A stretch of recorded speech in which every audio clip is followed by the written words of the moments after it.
The true object of life is that man may attain wisdom through experience. This cannot be accomplished by giving in to the difficulties of life, but only by overcoming them. The promises of God are not made to those who fail in life's battle, but to those who overcome. Neither are there any promises that man shall have an easy time and be happy ever afterwards. Yet, it is after this that the majority of people are forever seeking an easy life, a good time, freedom from suffering and care. But, in spite of all their seeking, they can never find that which they desire. There is always a fly in the ointment of their pleasure, something that robs them of true happiness, or, possibly, combinations of circumstances conspire to upset all their plans. Life is a paradox. The true object of life is not the attainment of happiness, yet if we attain the true object of life we find happiness. Those who are ignorant of life's true purpose and who seek happiness high and low, year after year, fail to find it. Like a will-o'-the-wisp, it forever eludes them.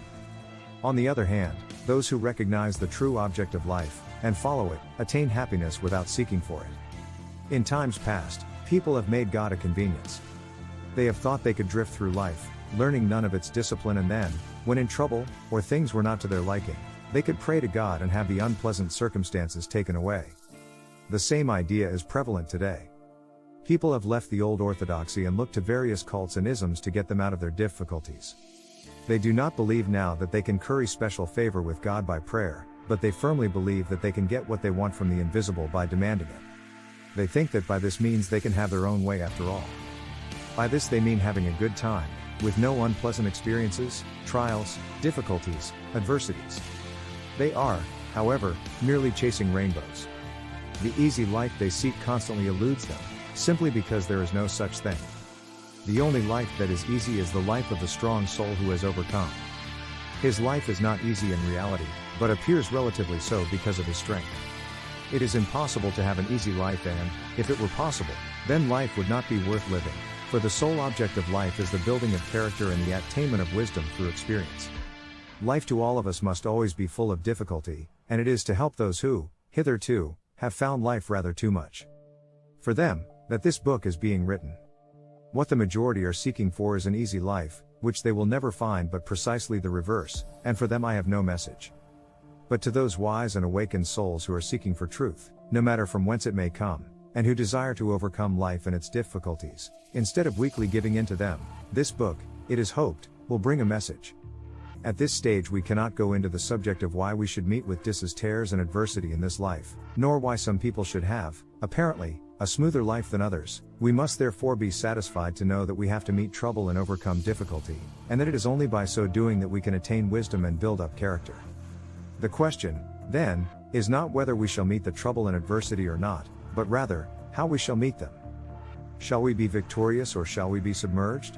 Shall we overcome life's difficulties or shall we give in to them? The majority of people are drifters on the sea of life. They are wafted here and blown there, they are also carried hither and thither by every current.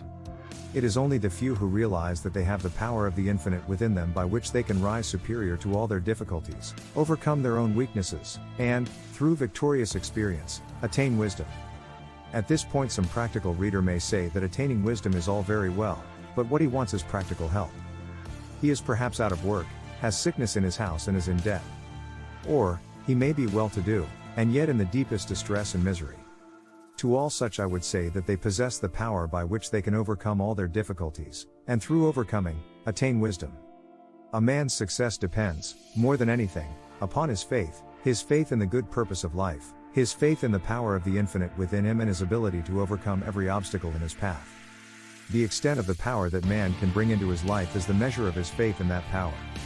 If his faith in it is small, then his life will be feeble and lacking in achievement. If his faith in the power within him is large, then great will be the power manifesting in his life. The power of the infinite is illimitable and inexhaustible. All that is required is an unquenchable belief and trust in it. The weakest and most timid can make use of this power. There is the same power in the timid and weak as in the brave and strong. The weakness of the former is due to a lack of faith and belief in the infinite power within them.